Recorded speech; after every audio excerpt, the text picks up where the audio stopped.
Nandito po kami ngayon sa Istana Pacey. So, kung nakikita ninyo po, ongoing construction na, no? Yung dating inaantay natin na maitayo yung mga unit. Ayan po, nangangalahati na sila. Halos pa punta na sila dito sa may malapit sa gate. At meron po tayong remaining reopen units, remaining inventory.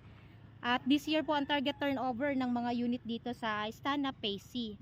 So kung mas mabilis ninyong matatapos ang down payment nyo, mas mabilis may bibigay sa inyo ang mga unit. So sa lahat po ng gusto mag-invest, meron tayo nito sa Barangay de Ocampo, 13 Martires, Cavite, pre-selling. At meron tayo nito sa Biga, Tansa, Cavite, and then sa Santol, Tansa, Cavite. So ayan po, dito po siya nakatayo yung Istana Pacey at andito po ang model unit. So kung maghahanap kayo ng model unit sa Santol at sa De Ocampo, 13 Martires, dito rin po kayo dadalhin sa Biga, Barangay Biga, Tansa, Cavite kasi nandito po yung model unit. May carport po siya, 2-story townhouse, and then buhos po yung pagkakagawa. As you can see, yung mga bakal po na ginamit dito is standard po. Ayan. Yung mga hollow blocks na ginamit dito is standard ang kapal.